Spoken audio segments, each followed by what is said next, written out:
Good morning, and so starting part 3 of the book, Eyes on Potato.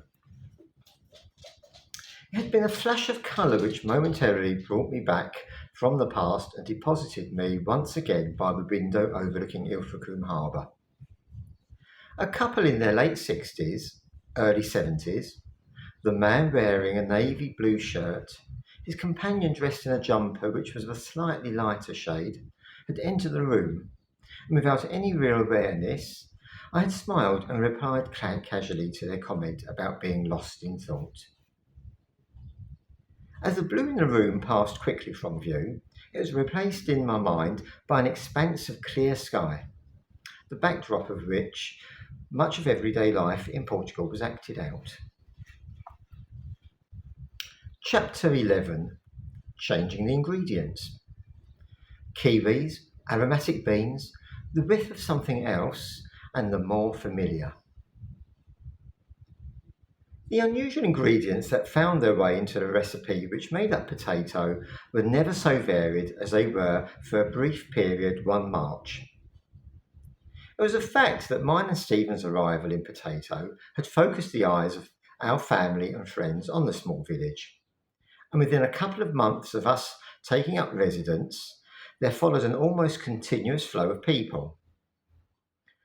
Visitors of ours discovered a part of Europe they had known little or nothing about, finding a place that was distant from the Algarve in more than just kilometres. Up until Portugal's dictatorship was overthrown, the country had remained largely agricultural. People had little in the way of material goods, and food had been basic at best. But amongst the many small holdings, hardships and family bonds, a sense of community had been forged. The older generations missed and tried to hold on to, in some small way, much of the past, meaning that residents of villages such as Potato still grew their namesake, as well as a substantial amount of other vegetables and fruit. But because of the supermarket's power, it was rare that anything was sold, although this in itself created a different sense of community, as friends and neighbours exchanged or gave away the excess of what they produced. It was impossible to ignore a certain sadness which hung in the air, or mourn the loss of conversation, singing and laughter which had once rung out from amongst now empty, crumbling buildings.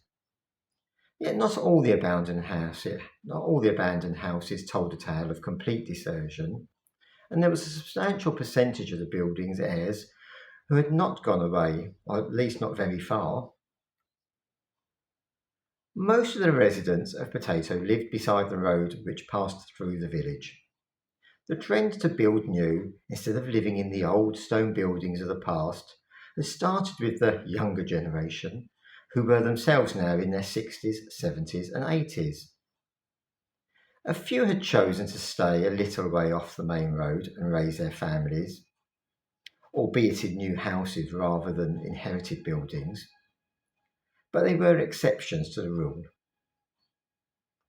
By the time Stephen and I had arrived in the village, Potato was into its second and third generation of sons and daughters who preferred houses away from the immediate shade of the mountain, and their abandonment of the old streets and dirt tracks meant that there was really only one place that could possibly justify being called a crossroads.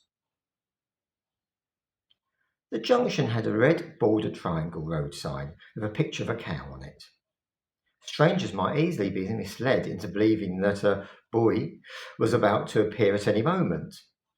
But the last time such an ox had pulled a plough in Potato had been 30 years prior to the warning going up. No, the sign was symbolic of the need to slow down, because there was still livestock which was herded along the roads, but they were sheep and goats being taken down from their shaded mountain terraces to the more open fields sloping away on the other side of the thoroughfare. Stephen and I regularly walked the old paths above and below our home with Melina. Those passages inevitably led them into passing the time of day with one or more of our neighbours, and under such circumstances in no short measure because of our friendly dispositions. It was not very long before we knew the faces, if not the names, of almost everybody who lived in the village. From time to time on a Sunday, we spotted someone who we had not seen before, but with significant help from Manuel T, we were able to connect even those faces to families that we knew.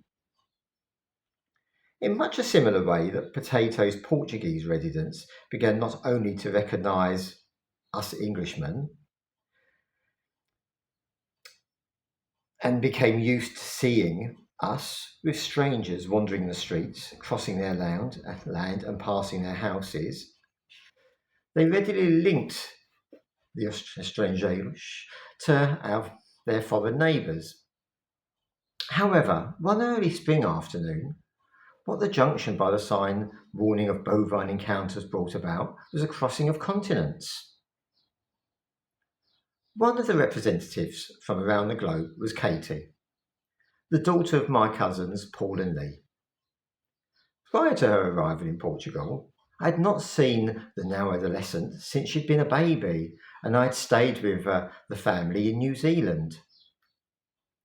Whereas I, at least, had the benefit of blood ties to allay any worries about having somebody stay who I and Stephen did not know, my husband was a little anxious. However, when Katie arrived at the train station, we found our cousin was a confident, charismatic teenager who was working her way and her stay around Europe. And the connection we felt with her instantly made the both of us feel happy about what the following week would bring. On the morning Katie, Stephen, Melina and me approached the crossroads, just exiting from the path below, all as if having enjoyed our walk through a landscape of small cultivated fields and large overgrown eucalyptus woods.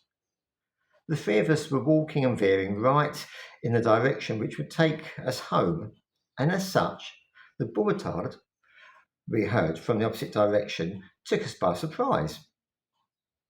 When we turned our heads, we saw the familiar face of one of our neighbours, Arturo, the man whose mum lived in the corner house we had just passed, but he was accompanied by two unfamiliar faces.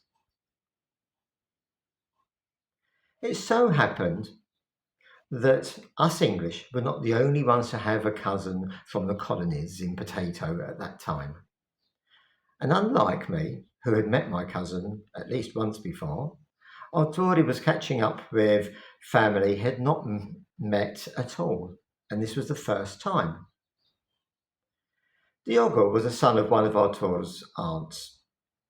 Tia Maria Constanza Rodrigues Fernandes had emigrated to Brazil shortly after marrying, just one of the many Portuguese who had left Portugal for the greater opportunities life outside a country dominated by dictatorship and a rural economy could offer.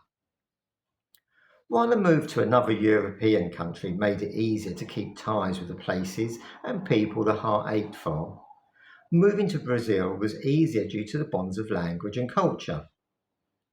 But whereas the immigrants who opted for France, Holland or England returned every August and maintained homes in Portugal, the immigrants to Brazil rarely returned and left a legacy of old family homes which tumbled into ruins and contributed to a property minefield littered with difficult to trace heirs. There were signs, however, that political climates, lower travelling expenses and a younger generation in both Europe and South America, who had for some time a little disposable income, were beginning to bridge the gap and build family connections between mother and daughter once more. As introductions were made in that quiet village in the centre of Portugal, we two Englishmen, a Portuguese man, a Brazilian cousin, and his Colombian fiancée, and a young New Zealander passed the time of day. After Europe, the Americas, and Australasia, the next foreign delegates to Potato had their roots in the Indian subcontinent. The beautiful young lady was, by marriage, Stephen and my niece, joining a family only a few months after we two ourselves had married. Niti and Peter arrived in autumn. It was the time of year when castanheiros had started to drop their fruit on tracks which crossed the Portuguese village in all directions, littering the landscape with prickly cocoons from which chestnuts burst, reflecting October sunlight from their burnished shells. I knew neither nephew nor niece very well, but having become part of Stephen's family, at around the same time as Niti had become part of the family, I felt an instant connection with the new member. Niti's different culture and my sexuality meant that both nephew and uncle had fallen in love and married people who had brought something unexpected to their family. But neither of us newcomers had ever felt anything other than welcome. Portugal too had surprised me in that respect, by the ease at which friendships had been made, and it was those same neighbours, many parts of an older, demonstratively Catholic generation, who took the appearance of Potato and the young Indian the appearance in Potato of the young Indian woman in their stride. Niti's everyday life was lived amongst the internet.coms of the Google village, and although she did not feel uneasy in the visible, earthy community Stephen and I had moved to, it had not needed Stephen to draw her attention to the fact that she was acting skittish. Of course, it was quite reasonable for anyone coming from London to be hit by the cultural differences they found when comparing that city with rural Portugal. And even after 4 years, Stephen and me still found ourselves suddenly confronted by a quirk of the Portuguese psyche that we had not encountered before. For me, who had grown up in an old terrace house that had cold central heating, no bathroom, and a toilet that, but for a lean-to, would have been outdoors, there had been less of an adjustment to be made. Yet for those accustomed to centrally heated homes, where the ambient temperature was kept at a level which facilitated living every season of the year, as though it was late spring, getting used to definite summer and winter wardrobes could take a while. Despite this, and in a similar way to how Stephen and I had fallen in love with the charms of winter evenings, so too did Niti and Peter. The slight, elegant form of Niti was far removed from the majority of women in the same age group who she found herself amongst at that time, but her days in Potato left her and Peter with fond memories of the country and its people. The couple were introduced to simple pleasures such as collecting chestnuts from the paths around Stephen and my home, and roasting those fruits on top of the cast iron body of the log burner.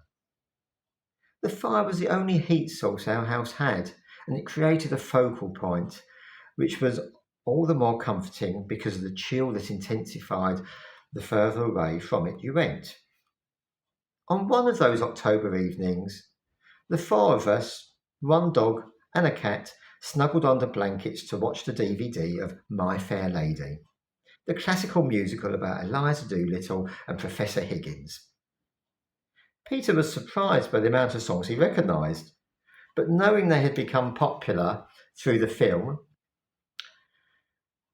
and Niti enjoyed the cinematic scope of the production and the dresses worn by Audrey Hepburn in the musical spectacular.